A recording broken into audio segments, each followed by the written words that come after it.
kita dapat memuji Tuhan, membesarkan nama Tuhan. Dia Allah yang sungguh baik, Dia Allah yang layak kita tinggikan. Dan biarlah pada pagi hari ini kita mau siapkan keberadaan kita untuk memuji, menyembah Tuhan, menyenangkan Tuhan, mengagungkan Tuhan.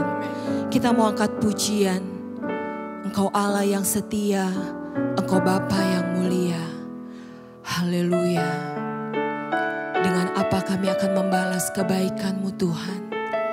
Tapi biarlah pagi hari ini kami rindu menyenangkan Tuhan. Haleluya. Glory bagi Tuhan. Kau Allah yang setia, Bapa yang mulia, kasih-Mu besar Tuhan. Kau pulihkan hidupku, Kaulah harapanku,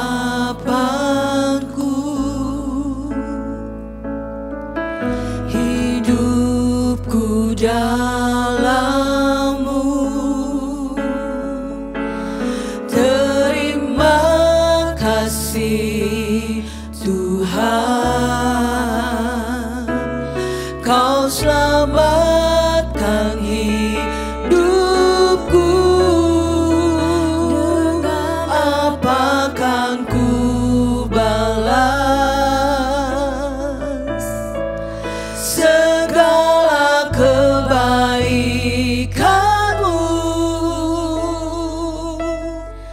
Segenap hatiku menyembah-Mu Yesus. Ku bersyukur padamu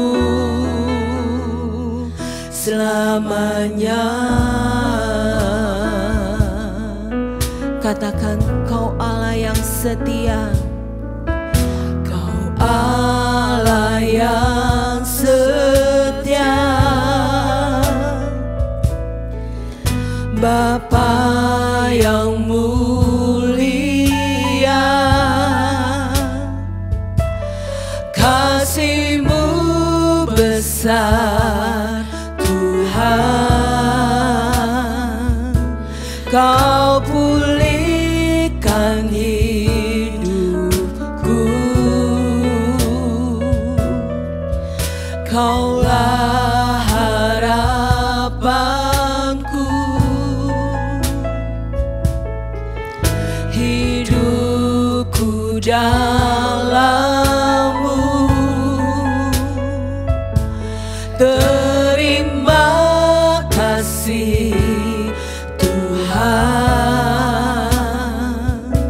Kau selamatkan hidupku. Dengan apa kan ku balas, haleluya, segala kebaikan-Mu?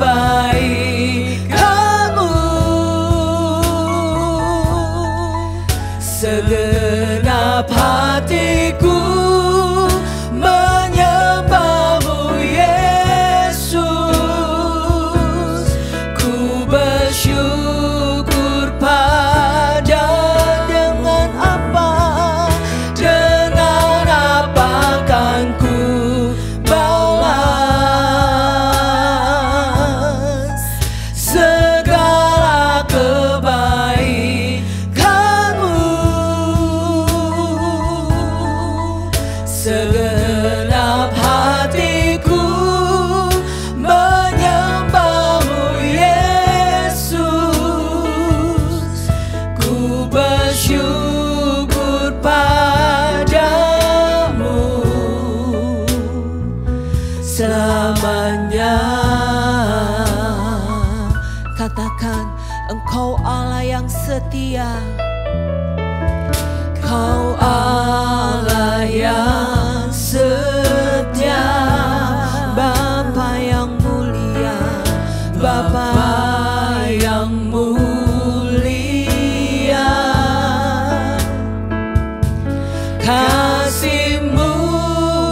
besar Tuhan. Kau pulihkan hidupku, Kaulah harapanku. Haleluya. Hidupku dalam-Mu. Terima kasih Tuhan, Kau selamatkan hidupku. Dengan apa kan ku balas segala kebaikan-Mu, segala kebaikan-Mu. Segenap hatiku, segenap hatiku menyembah-Mu Yesus. Ku bersyukur padamu.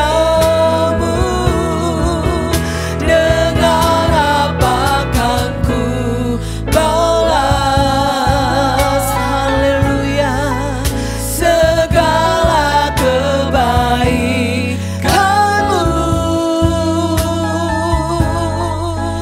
Segenap hatiku menyembah-Mu Yesus. Ku bersyukur padamu. Dengan apa kan ku balas, haleluya, segala kebaikan-Mu.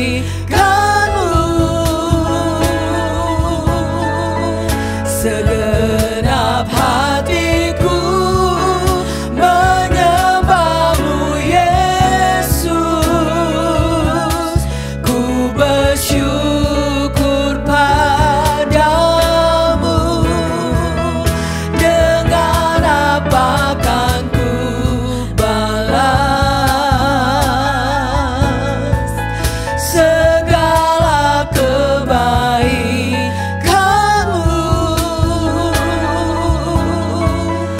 Segenap hatiku menyembah-Mu Yesus.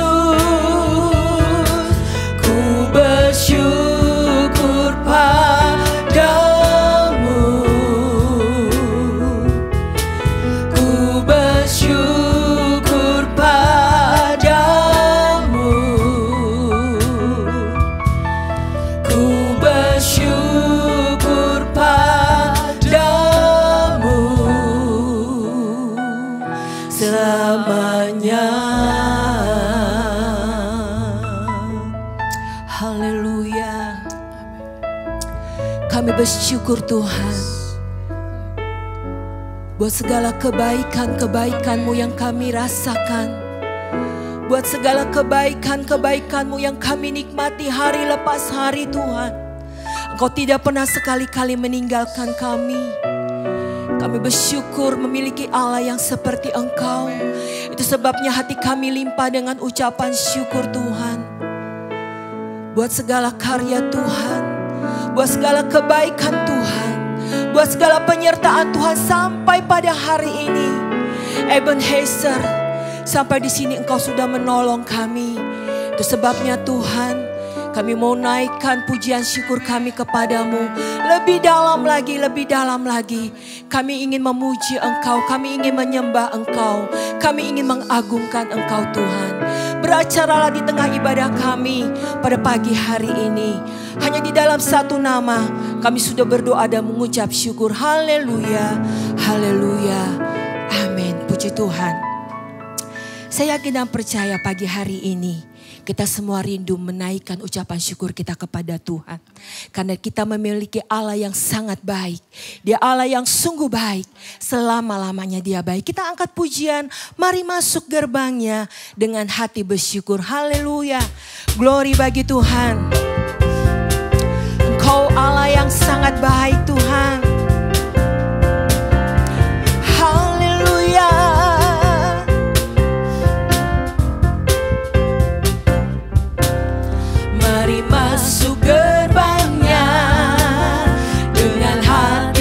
bersyukur, halamannya dengan pujian.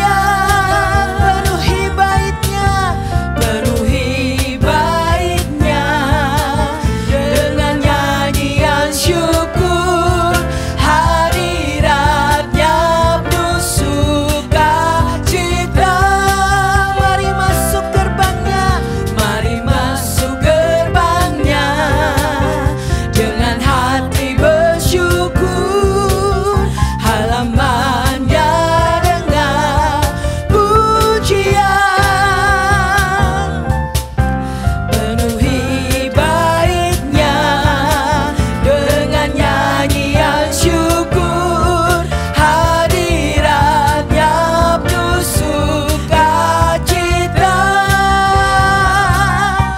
Sebab Tuhan Dia baik dan anugerahnya kekal selama-lamanya. Amin. Sebab Tuhan Dia baik dan anugerahnya kekal selama-lamanya. Amin. Haleluya. Mari masuk gerbangnya, mari masuk gerbangnya dengan hati bersyukur, halamannya dengan pujian.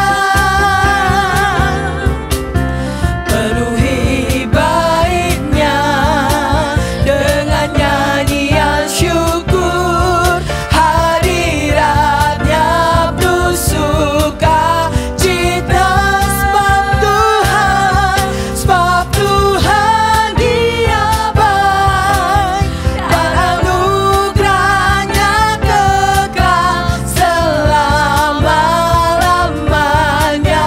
Amin. Sebab Tuhan Dia baik dan anugerahnya kekal selama-lamanya. Amin. Haleluya. Glory bagi Tuhan. Mari masuk gerbangnya dengan hati bersyukur, halamannya dengan pujian. Penuhi baitnya dengan nyanyian syukur. Hadiratnya penuh sukacita. Sebab Tuhan Dia baik dan anugerahnya kekal selama-lamanya. Amin. Sebab Tuhan Dia baik dan anugerahnya kekal selama-lamanya. Amin. Selama-lamanya, selama-lamanya, selama-lamanya. Amin. Haleluya. Glory bagi Tuhan. Saya mengundang untuk Bapak Ibu Saudara-saudari yang ada di rumah bisa bangkit berdiri. Kita akan membacakan pengakuan iman rasuli. 2, 3. Pengakuan iman rasuli. Aku percaya akan Allah, Bapa yang Maha Kuasa, Halik langit dan bumi, dan kepada Yesus Kristus anaknya yang tunggal Tuhan kita, yang dikandung dari Roh Kudus, lahir dari anak darah Maria, yang menderita sengsara di bawah pemerintahan Pontius Pilatus, disalibkan, mati dan dikuburkan, turun ke dalam kerajaan maut, pada hari yang ketiga, bangkit pula dari antara orang mati, naik ke surga, duduk di sebelah kanan Allah, Bapa yang Maha Kuasa.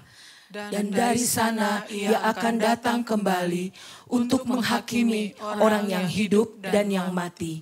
Aku percaya kepada Roh Kudus, gereja yang kudus dan am, persekutuan orang kudus, pengampunan dosa, kebangkitan tubuh, dan hidup yang kekal. Amin. Puji Tuhan. Tiba saatnya kita akan menyiapkan hati kita untuk menerima kebenaran firman Tuhan. Tidak ada yang lebih baik, tidak ada yang lebih berharga saat kita dapat menerima kebenaran firman Tuhan. Karena firman Tuhan itu adalah Allah sendiri. Dan Dia yang menjadi kekuatan bagi saya dan saudara. Menjadi pegangan hidup kita. Menyertai langkah-langkah hidup kita. Terima kasih. Di mana Dia masih menyediakan firman bagi saya dan saudara. Kita mau siapkan hati kita. Kita mau angkat pujian. Banyak yang Kau perbuat di dalam hidupku Tuhan. Aku tahu rancangan-Mu pasti rancangan yang terbaik. Banyak yang Kau perbuat di dalam hidupku. Rancangan indahmu terjadi di hidupku. Bapa yang mengerti segala yang ku kasih-Mu sempurna,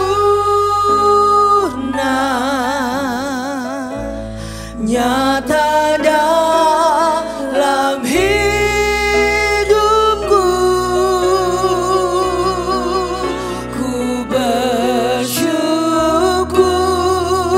Bapa, ku bersyukur Tuhan, ku bersyukur Tuhan, buat kasih setia-Mu di dalam hidupku. Ku bersyukur,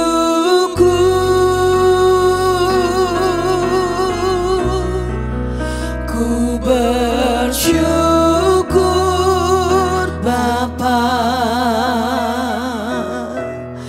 ku bersyukur Tuhan, buat kasih setia-Mu di dalam hidupku. Ku bersyukur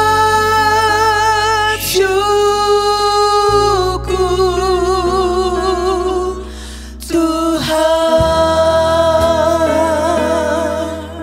Haleluya, haleluya. Banyak yang Kau perbuat di dalam hidupku.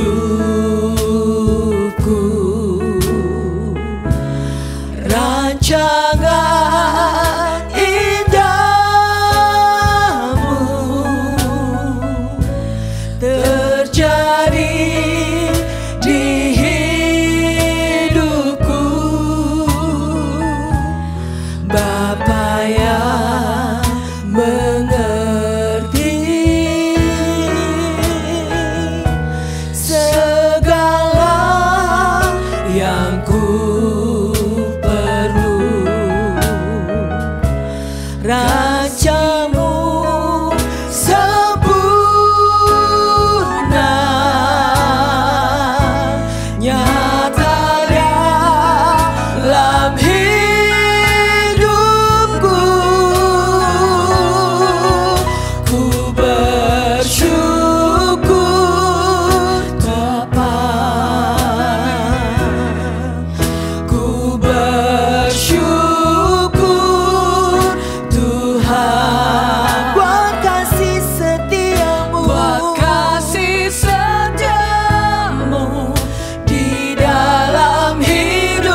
Bapa, Ku bersyukur Tuhan, syukur Tuhan, buat kasih setiamu, buat kasih setiamu di dalam hidupku. Ku bersyukur, ku bersyukur, ku bersyukur Bapa, ku bersyukur Tuhan, ku bersyukur Tuhan, buat kasih setiamu di dalam hidupku. Ku bersyukur, ku bersyukur,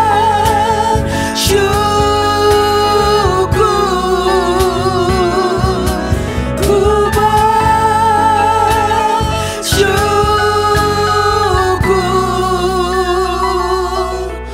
Tuhan.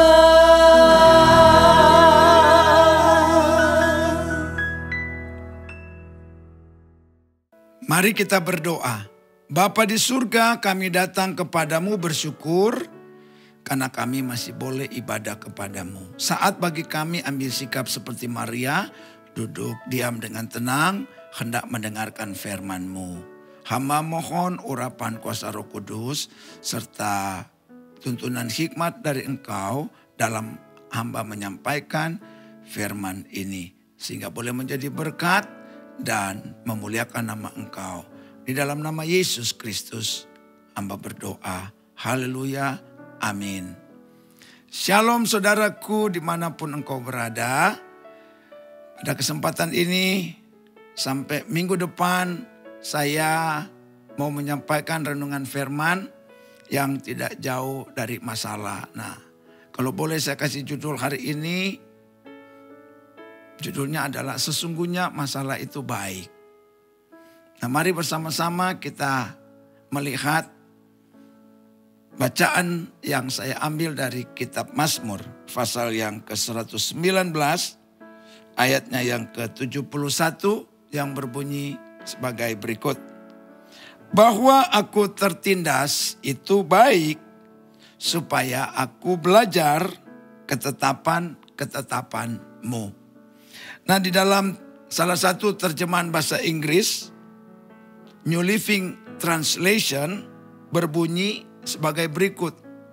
My suffering was good for me.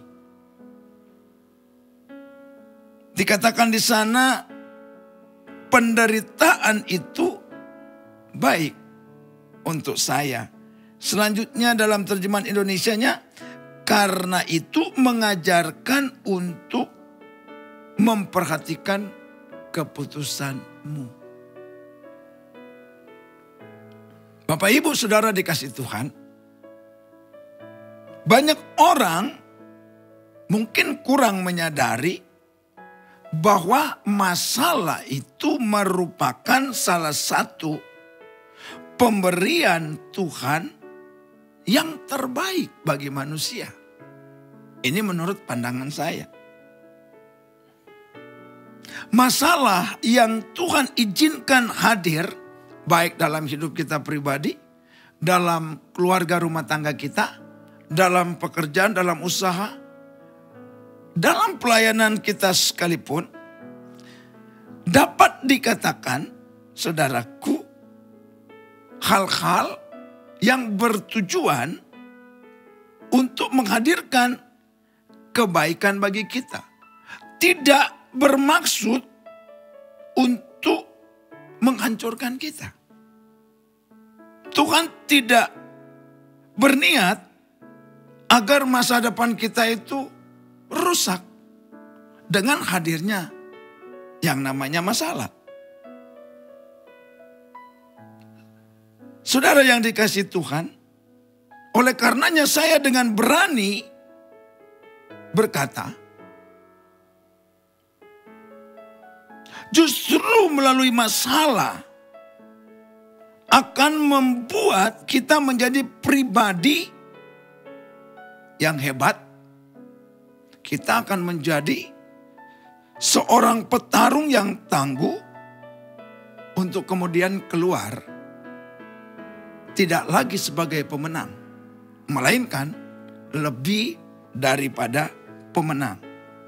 Hanya saja sangat disayangkan karena banyak manusia melihat masalah ini dari sudut pandang yang negatif. Dengan keegoisan kita, maka masalah itu menjadi sesuatu yang nampaknya buruk. Sehingga kita lebih banyak tidak suka dengan kehadiran masalah. Bukan kita juga harus mencari itu masalah. Namun ini bertalian dengan hal diizinkan Tuhan, bertalian dengan kehendak Tuhan, menghadirkan masalah. Sudah pasti apa yang Tuhan izinkan selalu punya tujuan yang baik. Karena itu tidak terlepas dari firman Tuhan. Sebagaimana dikatakan dalam Roma pasal 8:28, Allah turut bekerja di dalam segala hal. Bukan memang baik aja, yang tidak baik juga. Tapi kemudian dikatakan untuk mendatangkan kebaikan bagi mereka yang mengasihi Dia. Oleh karena itu Bapak Ibu Saudara,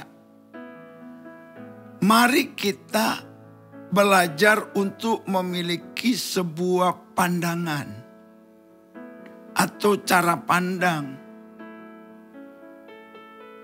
bahwa masalah yang hadir itu jika benar datang dari Tuhan, itu kemudian akan memiliki suatu tujuan yang menjadikan indah.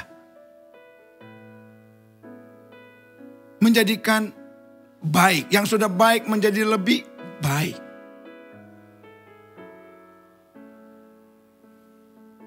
Karena kita punya pandangan yang buruk, jadinya terlalu banyak manusia yang gagal paham dengan hadirnya masalah. Padahal ketika manusia mau mencermati dengan sebuah kearifan, maka masalah itu akan menyadarkan seseorang untuk meraih hal-hal yang baik. Hal-hal yang indah di kemudian hari.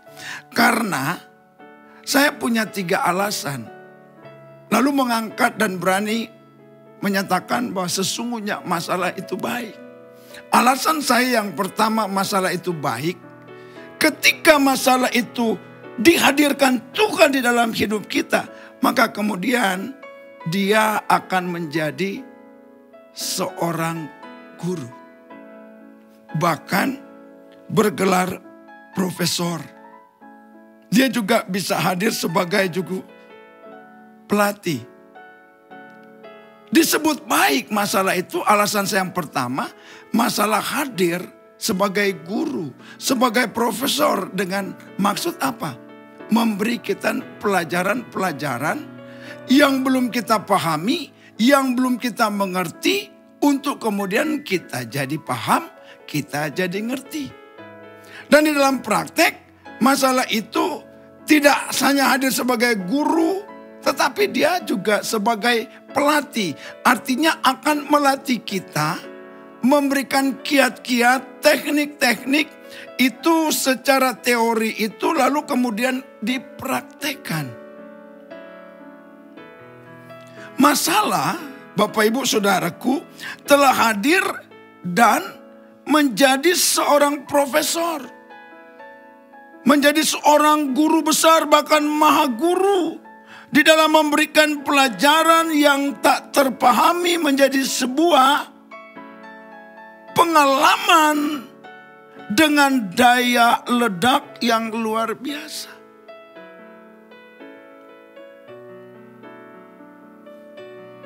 Sebab tanpa disadari, masalah telah membawa seseorang menjadi sukses dalam karir. Tanpa masalah, tidak mungkin ada orang bergelar S1, S2, S3. Bahkan mereka banyak yang bergelar S3 dari beberapa latar belakang disiplin ilmu. Emang ada nggak orang yang mau mendapatkan predikat kesarjanaannya, predikat master, predikat doktor tanpa melalui ujian? Tidak mungkin. Kalau banyak mahasiswa dan banyak pelajar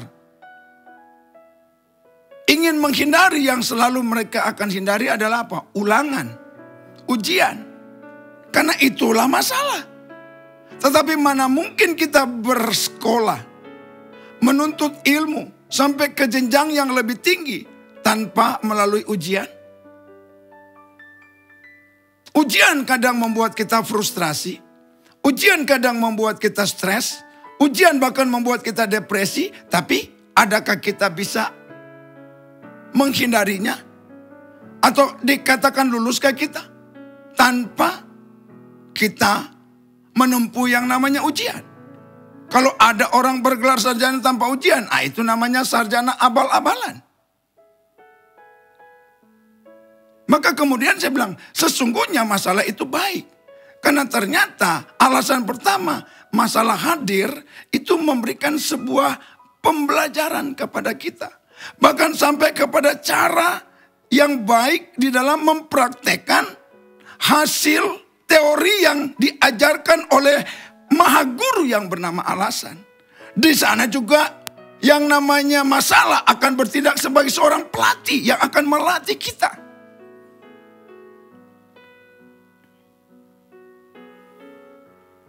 Sebab tanpa masalah, Bapak Ibu Saudaraku, kita tidak mungkin meraih jenjang yang tinggi. Kalau orang mau jujur untuk meriwayat hidupnya, seorang bisa ada di tampuk yang sangat tinggi, seorang manajer, seorang vice president, seorang presiden direktur. Dia meniti karir dari bawah sampai ke jenjang yang tertinggi. Itu bisa terjadi lewat apa?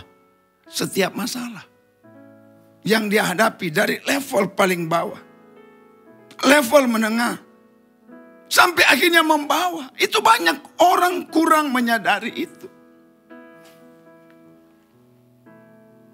Kita menjadi matang itu lewat masalah. Mungkin saya berani berkata, bahkan seorang bisa menduduki posisi menjadi seorang presiden lewat setiap berbagai ujian-ujian masalah. Dalam suatu proses perjalanan sebuah kehidupan kemanapun arah kita, kita harus bertemu dengan yang namanya masalah. Karena memang masalah itu dihadirkan oleh Tuhan. Kalau masalah itu dihadirkan oleh Tuhan, Allah itu disebut Allah yang baik. Berarti masalah itu sendiri punya tujuan yang baik. Sehingga kita harus melihat bahwa masalah yang hadir itu bukan buruk.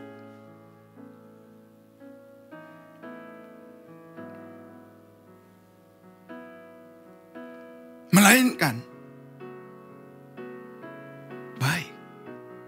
Tidak mungkin Allah menciptakan, menghadirkan sesuatu yang buruk kepada kita, lalu kita mendapatkan di kemudian hari itu sesuatu yang baik, yang enak, yang indah.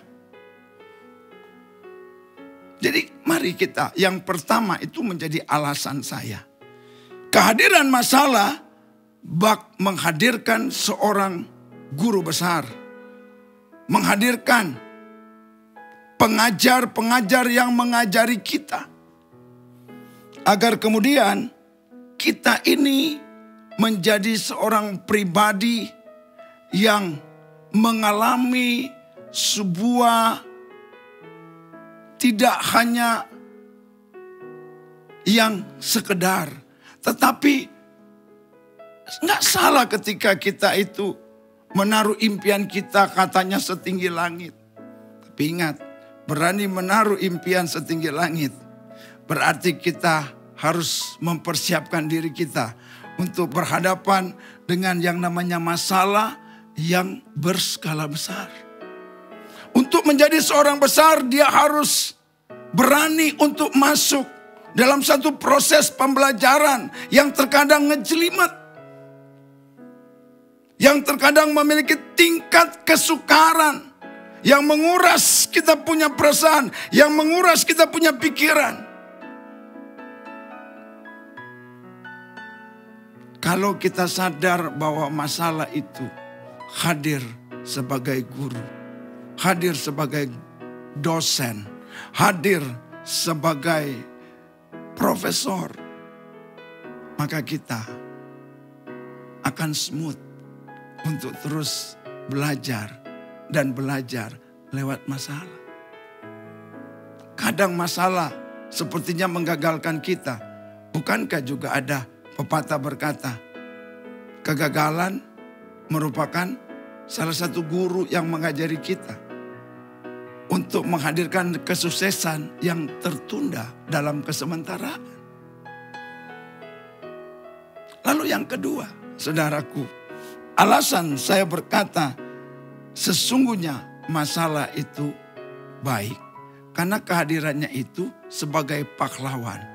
Artinya masalah itu akan ikut berjuang untuk menghadirkan kesuksesan bagi kita. Masalah itu bagaikan seorang pahlawan tanpa tanda jasa. Disebut pahlawan oleh karena ketika masalah itu berjuang, dia benar-benar all out. Ketika masalah itu berjuang, dia benar-benar full power. Tidak pernah itu masalah ketika bekerja, ketika berjuang lalu setengah hati. Namun sebaliknya dia bekerja sangat-sangat full power and all out. Dia penuh dengan kesungguh-sungguhan. Kalau ada yang jauh lebih sungguh-sungguh, salah satunya saya berani katakan itu adalah masalah. Masalah ketika dia berjuang, dia tidak pernah mengenal waktu. Masalah ketika dia berjuang, dia tidak pernah mengenal yang namanya capek. Masalah ketika dia berjuang, dia tidak pernah mengenal yang namanya putus asa. Masalah ketika dia berjuang, dia tidak pernah patah arang. Dia berjuang tuntas. Sampai kita yang sedang diperjuangkannya itu benar-benar mengalami keberhasilan yang gilang gemilang. Kalau hingga saat ini ada pahlawan, saudaraku, yang telah membawa banyak manusia di seluruh dunia, di seantero dunia. Untuk apa? Untuk mencapai puncak karir, kesuksesan, keberhasilan. Harusnya masalah itu layak untuk mendapatkan serangkaian tanda jasa. Tapi perjuangan masalah sebagai pahlawan itu dia tidak mengejar tanda jasa. Tapi dia berjuang demi saya dan demi saudara. Manakala dia mau hadir kepada kita, dia mau menjadi pahlawan. Bukan pahlawan kesiangan, tapi pahlawan sungguhan. Agar kemudian kita tidak ada di bawah, namun kita di atas. Agar kemudian kita tidak terus dalam keadaan terpuruk, tapi kita naik. Walaupun lambat, step by step. Pelan, namun apa? Pasti. Itulah masalah. Makanya jangan kita punya pandangan yang keliru soal masalah. Kita harus berani berkata, problem is good. Maka kemudian pemazmur berani berkata, masalah itu, penderitaan itu baik untuk aku. Oleh karenanya, Bapak Ibu Saudara yang dikasihi Tuhan, saya merasa enjoy, merasa sukacita dalam hal menyampaikan topik yang bertalian dengan bahwa sesungguhnya masalah itu baik kepada banyak orang dan sebanyak mungkin orang, agar kemudian dapat membuka suatu wawasan cakrawala yang menghadirkan sebuah pemahaman yang selama berabad-abad mungkin kita semua melihat bahwa masalah itu merupakan sebuah kekeliruan atau keliru.com. Sekarang, coba kita berpikir dengan pikiran yang logis. Jika benar masalah itu tidak baik bagi kita sebagai umat Tuhan, masa akan Tuhan izinkan itu terjadi? Tidak sekali-kali, bahkan setiap saat, tidak silih berganti, bahkan terus menerus. Karena Tuhan sedang menghadirkan apa? Pahlawan untuk menolong kita berjuang bagi sebuah keberhasilan kita. Tuhan tidak akan mengizinkan kalau masalah itu akan memberi hasil yang buruk. Dia akan memberi hasil yang buruk ketika kita meresponinya dengan sebuah kesalahan. Bapak, Ibu, Saudara dan saya, ada saat di mana kita memang berpikir keras kenapa masalah ini hadir.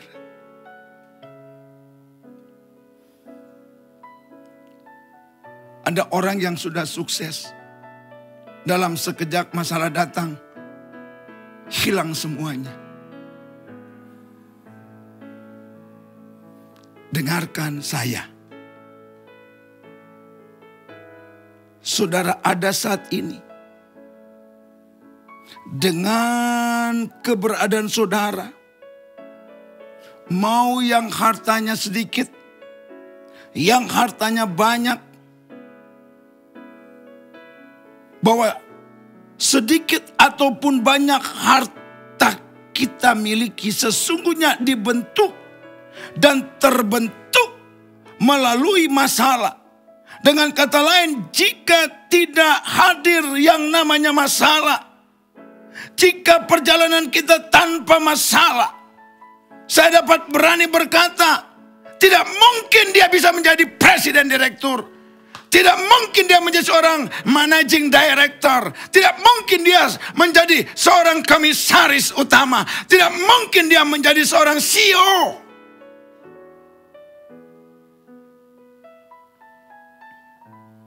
Saya mau baca firman Tuhan buat saudara. Dalam tulisan Rasul Paulus yang bertalian dengan masalah.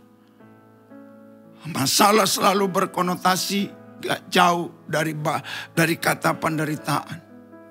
Masalah selalu membuat orang menderita. Filipi pasal 1 ayat 29. Firman Tuhan menyampaikan sebagai berikut. Sebab kepada kamu dikaruniakan, dianugerahkan, bukan saja untuk percaya kepada Kristus, melainkan juga untuk menderita untuk Dia. Lagi-lagi ada satu terjemahan dalam bahasa Inggris yang bunyinya saya merasa lebih nyaman nyampain kepada saudara. Kurang lebih bunyinya begini. For you have been given not only the privilege. Sekali lagi ada kata not only the privilege of trusting in Christ, but also The privilege to suffering for him. Jadi penderitaan itu merupakan anugerah yang punya level istimewa.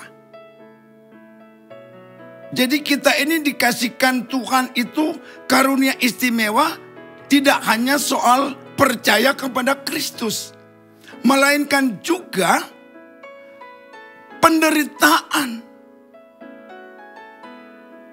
The privilege of suffering for him. Dan ada banyak contoh di dalam Alkitab. Ketika masalah itu hadir memberikan mereka sebuah pelajaran. Sehingga kita boleh menjadi siswa. Kita boleh menjadi mahasiswa yang berpotensi tinggi untuk meraih kesuksesan. Dan dilatih kita untuk mempraktekkan hal-hal yang tepat dan benar. Lalu kemudian dia hadir sebagai pahlawan. Ya, kita yang sudah kenyang dengan teori, sudah masuk dalam suatu praktek, didorong, dibantu oleh sang pahlawan yang bernama masalah, yang berjuang bersama-sama dengan kita. Karena memang masalah itu adalah anugerah yang sangat-sangat istimewa bagi orang yang percaya. Mari saudaraku yang dikasih oleh Tuhan.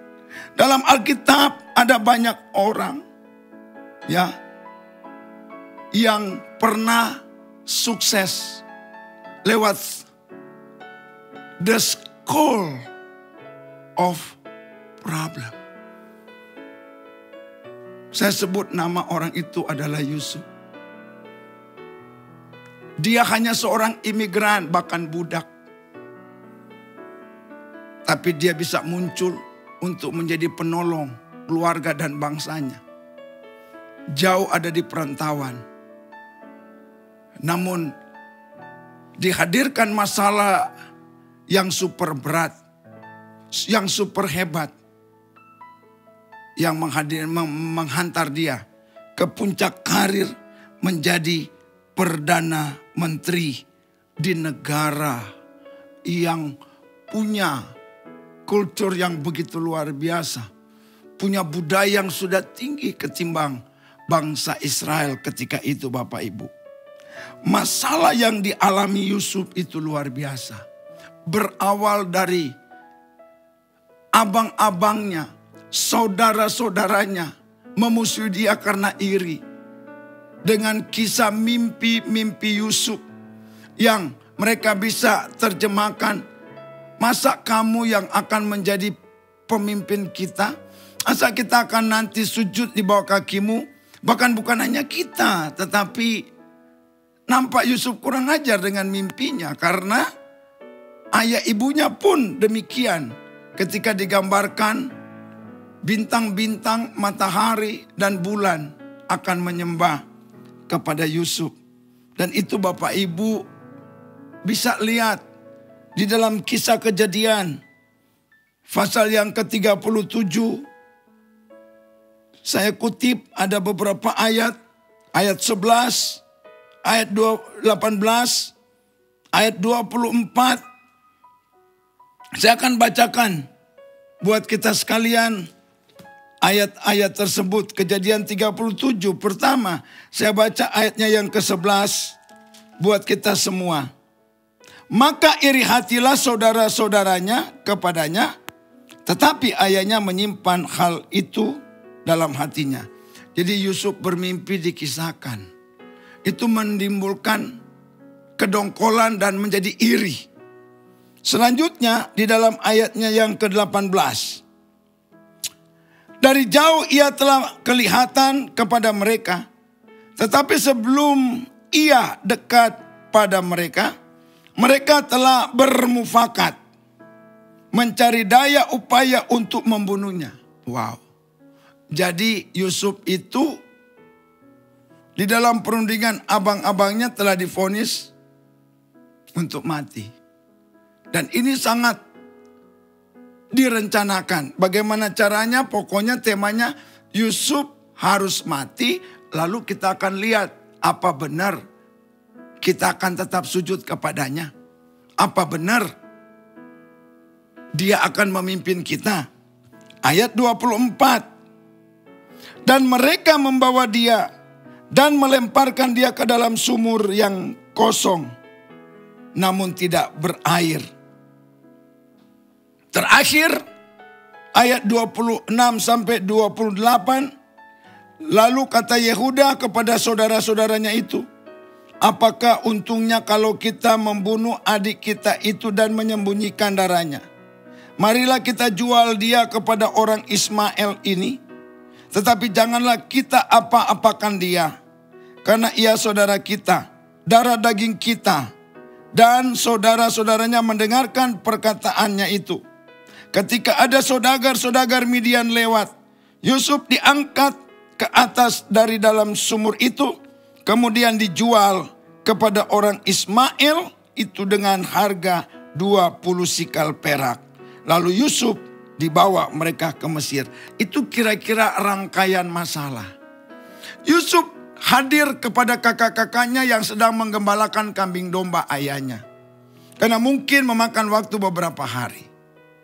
Ayahnya menyuruh Yusuf untuk pergi mengunjungi kakak-kakaknya dengan membawa bekal. Niat baik Yusuf itu ibaratnya pepatah berkata, susu dibalas dengan tuba. Kebaikan dibalas dengan kejahatan. Mereka niat membunuh. Tapi Tuhan menghadirkan masalah. Dengarkan baik. Tuhan bertanggung jawab. Karena masalah yang dihadirkan Tuhan memiliki tujuan. Tuhan hadir sebagai pahlawan melalui masalah itu. Tuhan hadir sebagai guru lewat masalah itu. Tuhan hadir sebagai pelatih melalui masalah itu. Jadi kita tidak usah untuk terlalu takut ketika masalah itu menghinggapi hidup kita, menghantui hidup kita. Karena setelah Yusuf pergi, mereka pulang. Pastilah mereka bercerita. Kita lihat saja nanti. Apakah kemudian yang akan terjadi dengan anak itu. Nah, saudaraku yang dikasihi oleh Tuhan Yesus Kristus. Demikianlah Yusuf tidak lagi diam serumah dengan ayahnya. Dan itu sangat membebani hati ayahnya. Karena itu salah satu anak kesayangan dari Bapak Israel atau dari Yakub. Nah, itu tentang Yusuf. Lalu kemudian saudaraku, kita melihat ada tokoh yang lain juga yang dirudung dengan masalah, yang kayaknya hidupnya masalah demi masalah, tapi masalah menghantar dia menjadi raja bagi umat Tuhan. Siapa orangnya? Dialah Daud.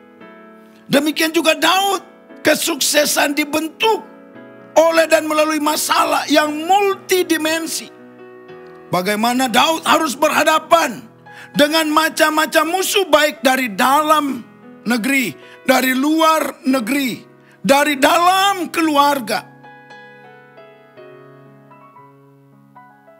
Dia harus menjadi buronan, dikejar oleh sang raja yang notabene adalah mertuanya sendiri.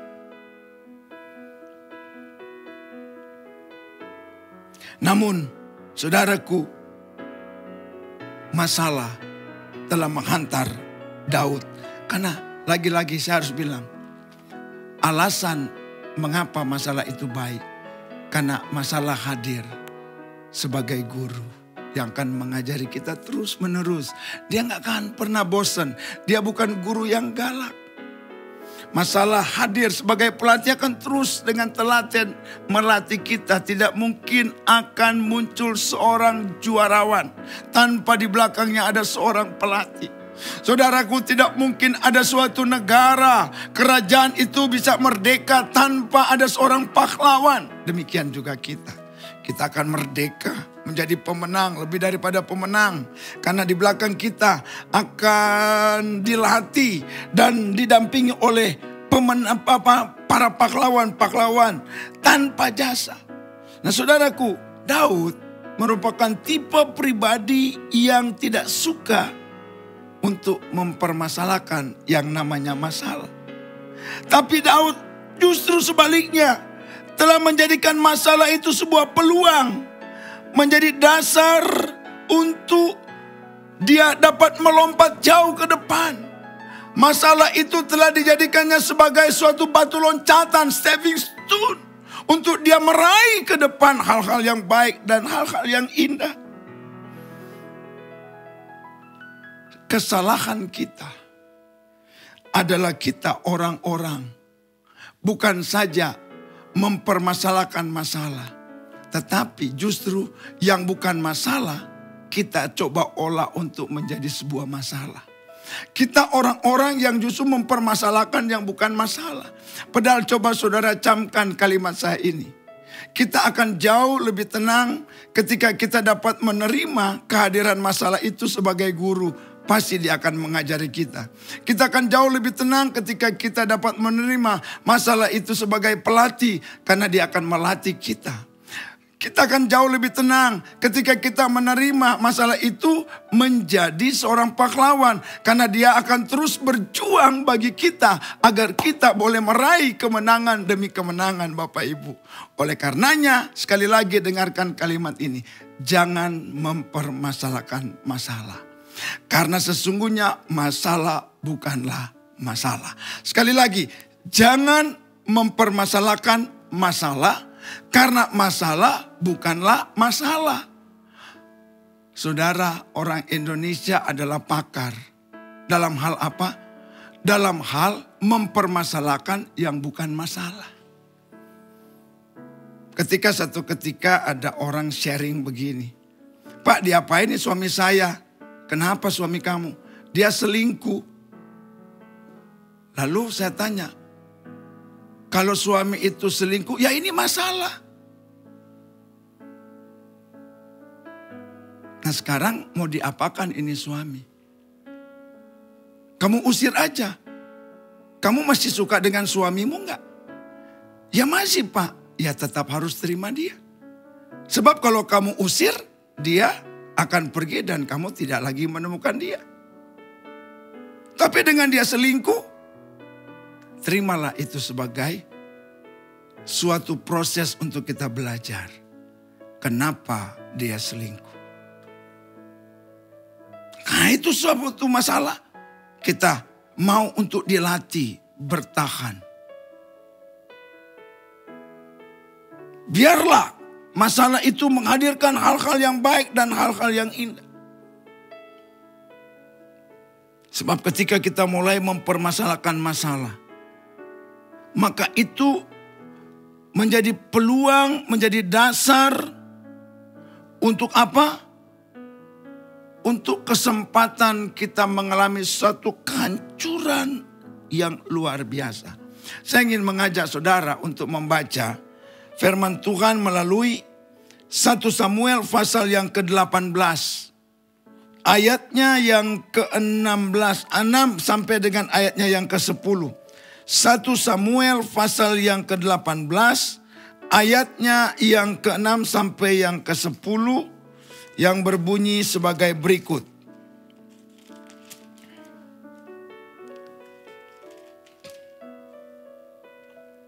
Tetapi pada waktu mereka pulang, ketika Daud kembali sesudah mengalahkan orang Filistin itu, keluarlah orang-orang perempuan dari segala kota Israel menyongsong Raja Saul sambil menyanyi dan menari-nari dengan memukul rebana, dengan bersukaria dan mereka membunyikan gerincing.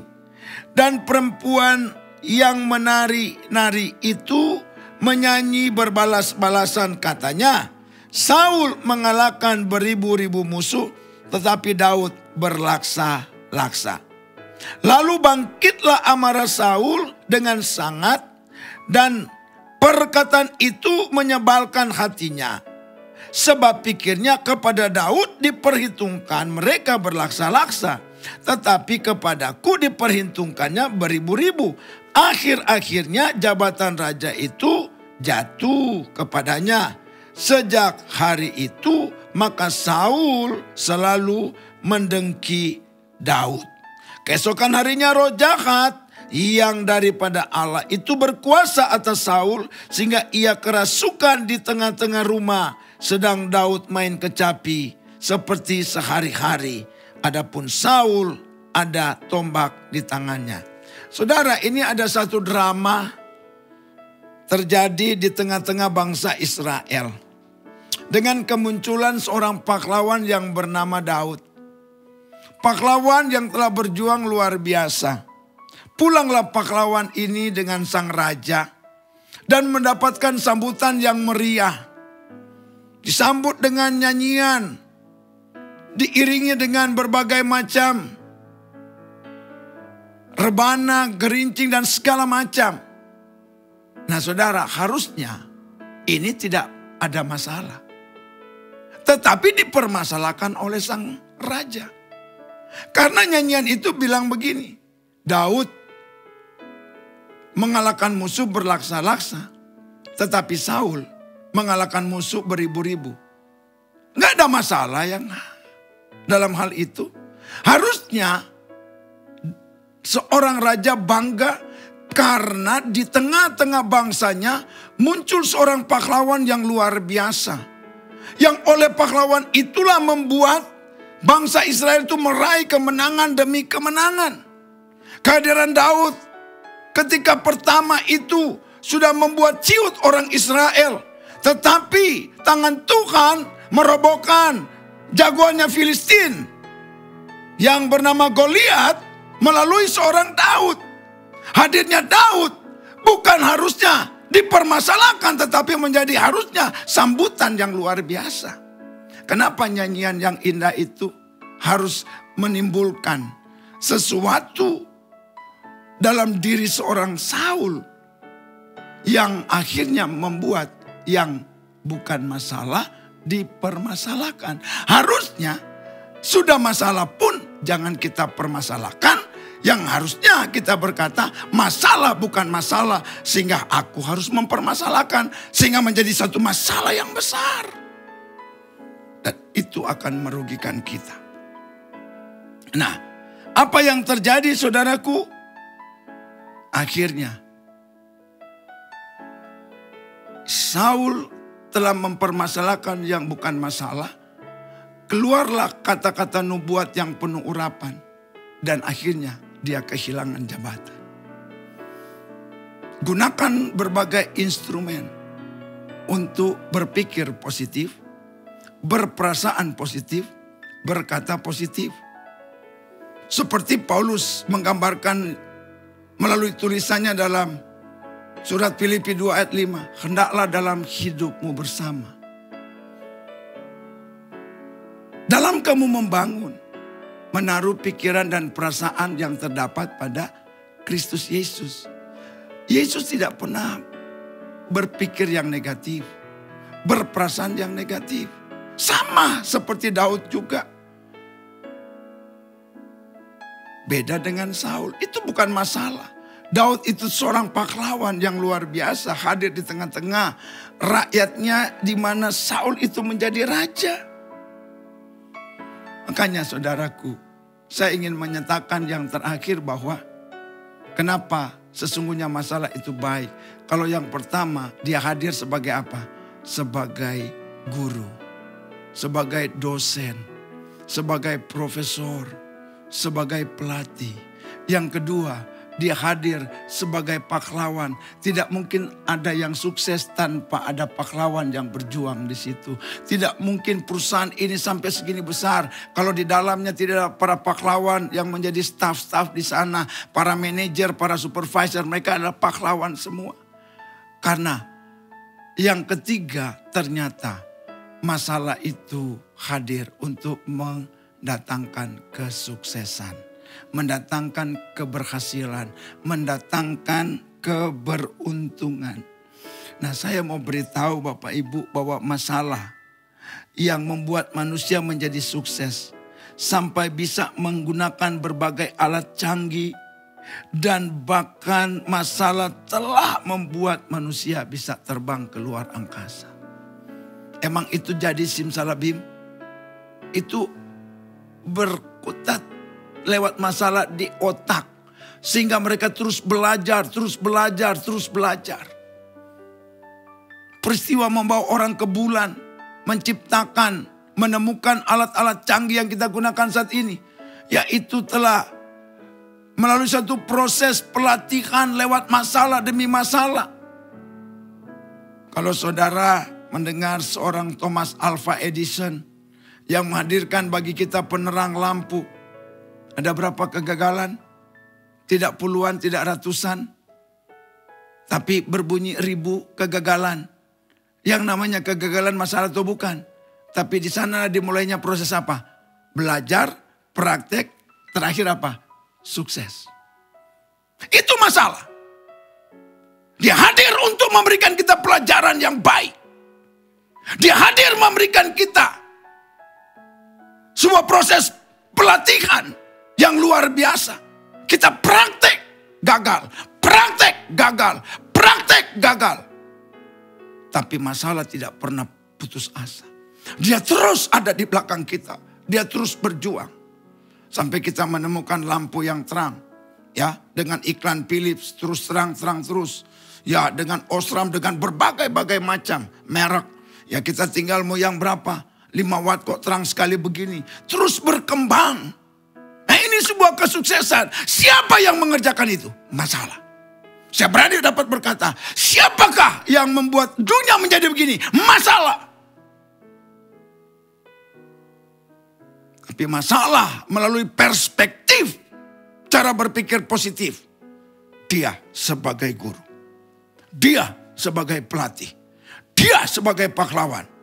Ujung-ujungnya masalah itu hanya menghadirkan kesuksesan kepada pribadi lepas pribadi. Oleh karenanya masalah itu dinilai baik atau tidak baik. Atau jadi baik maupun jadi buruk. Tergantung dari sudut pandang kita. Tergantung dari sudut mana kita melihatnya. Tergantung dari angle mana kita mengambil posisi melihat masalah itu. Bapak, Ibu, Saudara yang dikasihi Tuhan. Ada seorang berkata begini.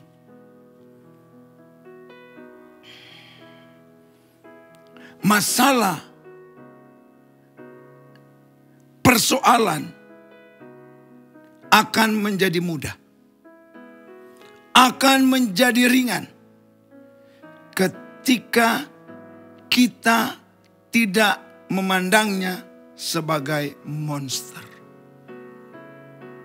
Masalah akan menjadi masalah yang luar biasa. Ketika kita melihatnya seperti monster. Oleh karenanya, dalam cuplikan itu, saya mengambil kata-kata yang arif. Bersahabatlah dengan masalah. Maka dia akan mengajari Anda hal-hal yang luar biasa. Bersahabatlah dengan masalah. Maka dia akan hadir untuk melatih Anda. Dia akan menjadi pelatih. Bersahabatlah dengan masalah. Maka dia akan berjuang untuk Anda. Agar Anda sukses karena dia sebagai seorang pahlawan. Jangan engkau memusuhi masalah. Dia akan hadir sebagai monster yang menghancurkan Anda. Monster yang tidak saja hanya memberikan rasa takut. Tetapi monster yang benar-benar akan membuat Anda runtuh. Anda hancur, cur. Jika saudara dan saya tidak mau diganggu oleh masalah, maka jadikanlah masalah itu sahabatmu. Dan dia sangat friendly. Dia sangat rindu hadir untuk membawa, bukan untuk engkau terpuruk, tapi membawa engkau naik dan terus naik. dan naik sampai pada puncak karir. Masalah harusnya menyadarkan kita bahwa dia merupakan anak tangga yang hadir membawa kita terus naik dari tangga yang satu, level yang satu, kepada anak tangga berikutnya dan level berikutnya. Masalah yang kita alami hanyalah musiman yang tidak akan bertahan lama. Yang setuju boleh katakan amin. Mari saudara perhatikan Pengkhotbah pasal 3 ayat 1. Dikatakan untuk segala sesuatu ada masanya. Untuk apapun di bawah langit ada waktunya. Untuk segala sesuatu ada waktunya. Artinya terjemahnya ada waktunya, ada masanya. Kalau dalam bahasa Inggris disebut begini, to everything there is a season. To everything there is a season. Dalam semua itu ada musimnya.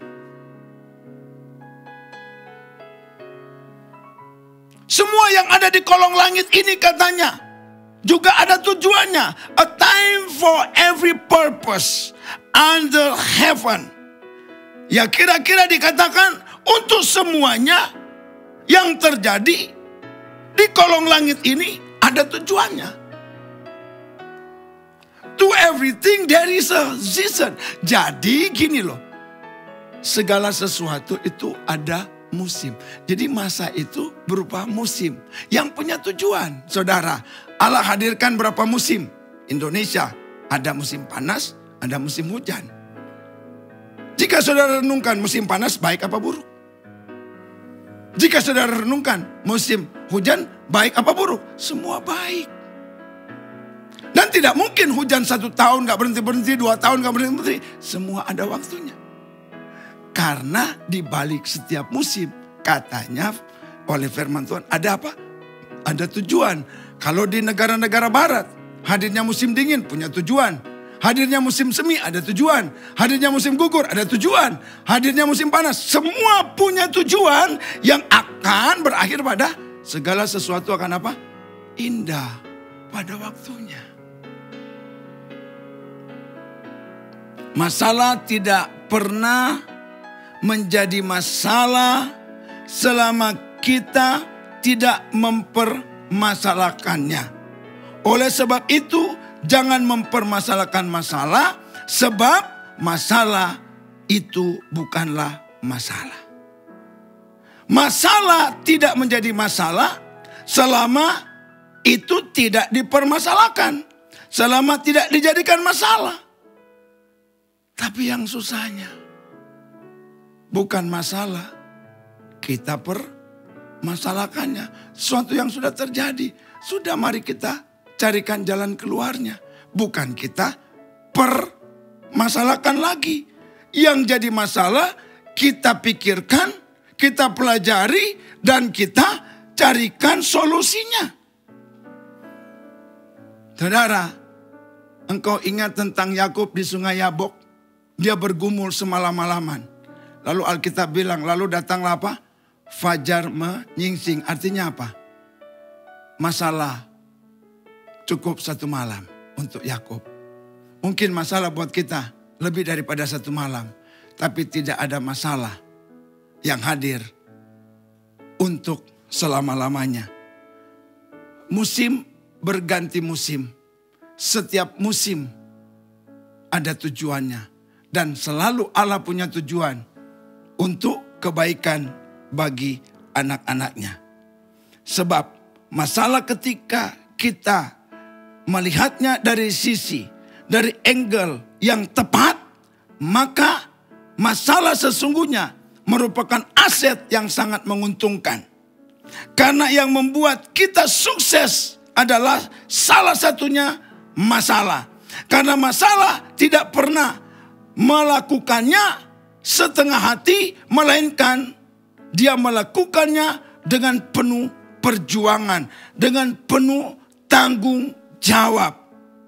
Saudaraku yang dikasihi Tuhan, firman Tuhan ini akan saya tutup dengan beberapa ayat. Salah satunya kita ambil dalam surat Yakobus pasal 1 ayatnya yang kedua. dan ayatnya yang ketiga yang saya bacakan buat kita sekalian berbunyi sebagai berikut. Saudara-saudaraku, anggaplah sebagai suatu kebahagiaan apabila kamu jatuh ke dalam berbagai-bagai masalah atau cobaan. Sebab kamu tahu bahwa ujian terhadap imanmu itu menghasilkan ketekunan.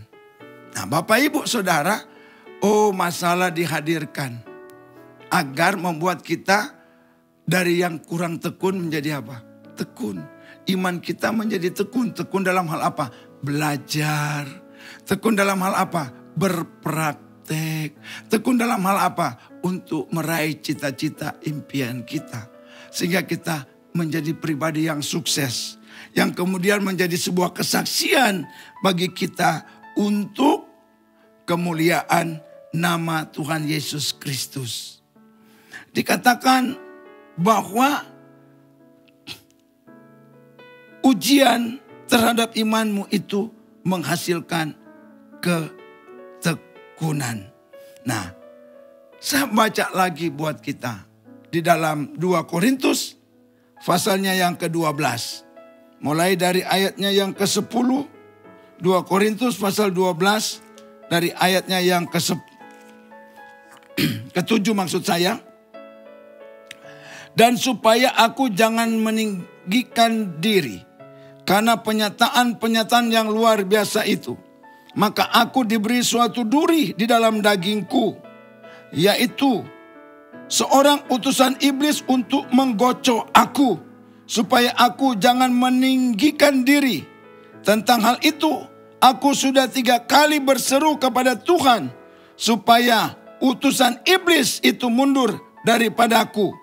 Tetapi jawab Tuhan kepadaku, cukuplah kasih karuniaku bagimu, sebab justru dalam kelemahanlah kuasaku menjadi sempurna. Sebab itu terlebih suka aku bermegah atas kelemahanku, supaya kuasa Kristus turun menaungi aku. Karena itu aku senang dan rela di dalam kelemahan, di dalam siksaan, di dalam kesukaran, di dalam penganiayaan dan kesesakan oleh karena Kristus. Sebab jika aku lemah, maka aku kuat. Saudara yang dikasihi oleh Tuhan Yesus Kristus, ternyata Tuhan utus masalah. Dia seorang rasul besar. Ternyata musim yang Tuhan berikan kepadanya. Untuk apa?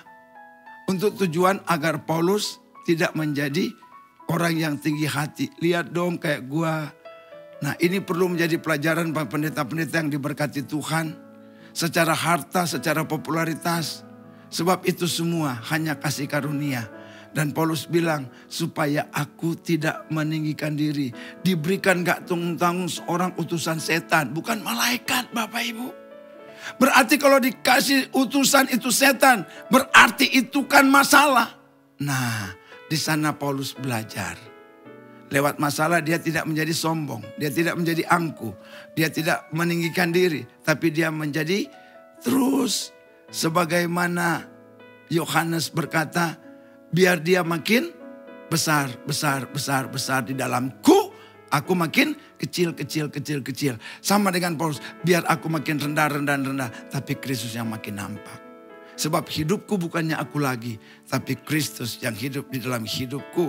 Yang lama katanya sudah berlalu, karena yang baru sudah datang. Nah, oleh karenanya, yang pasti masalah menjadikan seseorang itu sukses. Masalah menjadikan seorang itu tangguh. Masalah membangkitkan kepercayaan yang kokoh kita kepada Tuhan. Masalah membawa seseorang ke puncak posisi dan karir. Selanjutnya, masalah membuat seseorang terus mencari Tuhan. Lewat masalah dia mencari Tuhan. Dan berakhir pada apa? Mujizat itu nyata. Tuhan Yesus kiranya memberkati kita sekalian. Tetap semangat, jaga kesehatan. Ada Tuhan Yesus yang menghadirkan masalah sebagai pahlawan. Ada Tuhan Yesus yang menghadirkan guru dan pelatih untuk membuat kita belajar dan terus berlatih. Ada Tuhan Yesus yang menghadirkan masalah untuk hanya membawa tujuan agar kita sukses. Jadi di situasi yang penuh dengan masalah, tetap percaya Allah bukan manusia sehingga ia berdusta. Ketika dia berfirman, dia akan melakukannya. Tundukkan kepala, kita akan berdoa sekaligus mengakhiri ibadah ini. Kita berdoa. Bapa di surga, terima kasih untuk kesempatan kami boleh mendengarkan kembali firman Engkau yang berbicara seputar masalah. Dengan mengangkat tema, sesungguhnya masalah itu baik. Karena alasan dia baik ada 3 hal. Masalah hadir itu sebagai pengajar dan pelatih yang akan mengajarkan kami sehingga kami terlatih. Kedua, masalah hadir sebagai pahlawan yang akan terus berjuang bersama dengan kami. Untuk ujung-ujungnya masalah itu hadir untuk mensukseskan impian kami, menjadikan kami berhasil dan menjadikan kami beruntung. Oleh karenanya hamba berdoa, meteraikanlah firman-Mu ini kepada kami yang mendengar. Jadikan itu berkat yang permanen hingga di masa-masa yang akan datang. Dan oleh pertolongan Roh Kudus kami boleh mampu untuk terus lebih lagi dalam merenungkan firman itu siang dan malam. Dan oleh pertolongan Roh Kudus juga kami sanggup mampu melakukannya di dalam hidup kami hari lepas hari. Terima kasih Bapa yang ada di sorga. Ini kesempatan untuk hamba berdoa bagi setiap mereka yang dengar. Mungkin sedang dalam masalah. Tapi biarlah firman ini menyadarkan kami agar kami tidak semakin terpuruk. Biarlah kami melihat dari sisi yang benar. Kacamata, angle yang benar tentang kehadiran masalah. Kami tidak mempermasalahkan itu permasalahan. Karena itu sesungguhnya bukan masalah yang sungguh-sungguh. Tapi itu adalah sesuatu yang Tuhan izinkan agar kami meraih kesuksesan yang luar biasa. Terima kasih Tuhan, tolonglah umat-umat-Mu ini. Ketika menghadapi masalah, Engkaulah jawaban bagi kami sekalian. Kalau ada yang sakit, hamba doa dalam nama Yesus, Tuhan jamah, pulihkan dia dari penyakit dan dia terima kesembuhan. Ada yang susah, Tuhan lawat, berikan penghiburan. Ada yang lemah, ya Tuhan, biar Engkau berikan dia kekuatan. Ada yang sedang bimbang, mungkin penuh keraguan akibat masalah. Biar Tuhan hadir, memberikan ketetapan, keteguhan hati. Lalu ada yang sedang mengalami persoalan ekonomi, Tuhan, dalam kekurangan Engkau hadir memberikan kecukupan bagi mereka. Terima kasih Bapak, terima kasih. Kami juga berdoa yang menjadi kewajiban kami sebagai gereja untuk bangsa. Karena tidak kebetulan kami Engkau tempatkan di tengah bangsa Indonesia yang juga ikut merasakan satu situasi masalah yang besar dengan kehadiran COVID-19. Bahu-membahu pemerintah pusat dan pemerintah daerah terus berjuang untuk dapat menghentikan penularan ini semakin banyak. Nah, biarlah kepada seluruh masyarakat Indonesia boleh juga ikut memberikan topangan dukungan dengan berbagai himbauan-himbauan untuk mengikuti protokoler dari setiap kebijakan yang diambil pemerintah pusat dan pemerintah daerah. Tuhan, berikan kesadaran bagi anak bangsa ini agar kami boleh keluar dari setiap masalah dan tidak menambah permasalahan ini menjadi suatu masalah. Biarlah pemerintah kami Engkau berikan kesabaran, Engkau berkati dengan hikmat dalam setiap pengambil kebijakan baik pemerintah pusat ataupun daerah. Biar roh takut kepada Engkau mewarnai setiap kebijakan keputusan mereka dalam pelaksanaan di lapangan, menyangkut penggunaan anggaran. Hanya roh takut akan Tuhanlah yang membuat mereka tidak akan menyelewengkan seluruh dana-dana itu. Akibat masalah ini banyak pembangunan yang harus kehilangan anggaran karena dialihkan untuk pemenuhan bagi pencegahan dan penyembuhan bagi mereka yang sudah positif kena virus corona ini. Tolong Tuhan, mereka yang duduk di legislatif memberikan topangan yudikatif dan juga terlebih eksekutif dari pusat sampai daerah. Kami angkat tangan memberkati negeri kami Indonesia di dalam nama Yesus. Kami angkat tangan memberkati para pemimpin kami dari pusat sampai daerah dalam nama Yesus. Kesehatan, kekuatan dari Tuhan ada atas mereka, dan secara khusus kami berdoa bagi tim kesehatan,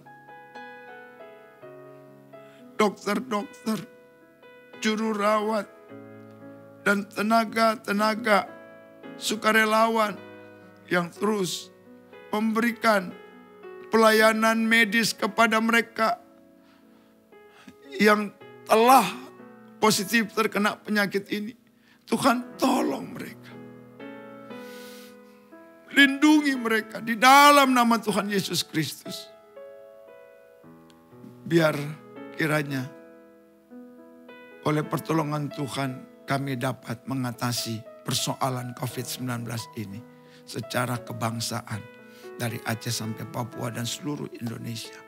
Tolong juga gereja memberikan peran positif, hadir dengan misi ilahi, menjadi garam, menjadi terang, untuk terus berbuat baik, melakukan tindakan-tindakan nyata dalam bahu-membahu bersama dengan pemerintah untuk sama-sama bekerja dan bekerja sama di dalam menghambat penularan ini, sehingga penularan ini makin lama makin sedikit yang terjangkiti, bahkan habis. Gereja hadir juga. Terima kasih. GBT secara sinode bisa juga ambil peran.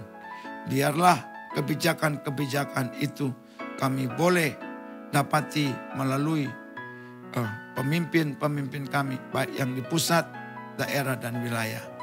Terima kasih Tuhan, terpuji nama Engkau akan gereja Bethel Tabernacle, House of Miracle ini. Hamba serahkan ke tangan-Mu jemaat, biar dalam lindungan Tuhan, baik jemaat Kelapa Gading maupun Bekasi diberkati dalam nama Yesus. Inilah doa kami Bapa yang kami naikkan dan peralaskan hanya di dalam nama Tuhan Yesus Kristus yang mengajarkan kami berdoa. Mari bersama-sama kita berdoa. Bapa kami yang di surga, dikuduskanlah nama-Mu. Datanglah kerajaan-Mu, jadilah kehendak-Mu di bumi seperti di surga. Berikanlah kami kepada kami hari ini makanan kami yang secukupnya, dan ampunilah kami akan kesalahan kami seperti kami juga mengampuni orang yang bersalah pada kami, dan janganlah membawa kami ke dalam pencobaan, tapi lepaskanlah kami daripada yang jahat, karena Engkaulah yang empunya kerajaan dan kuasa dan kemuliaan sampai selama-lamanya. Haleluya. Dan sekarang saudaraku, marilah kita mengarahkan segenap hati, pikiran, dan hidup kita kepada Tuhan, Allah sumber segala berkat. Dari Dialah mengalir berkat untuk kita sekalian. Oleh karenanya dengan iman, terimalah berkatnya. Anugerah dari Tuhan Yesus Kristus, kasih dari Allah Bapa, dan persekutuan Roh Kudus menyertai hidup kita sekalian mulai saat ini sampai hari Maranatha Tuhan datang kedua kali. Bahkan berkatnya berlangsung hingga kekal selama-lamanya. Sambut dengan bersyukur dalam nama Tuhan Yesus Kristus. Haleluya. Amin. Shalom. Tetap semangat. Jaga kesehatan. Tuhan Yesus menyertai memberkati kita. Amin.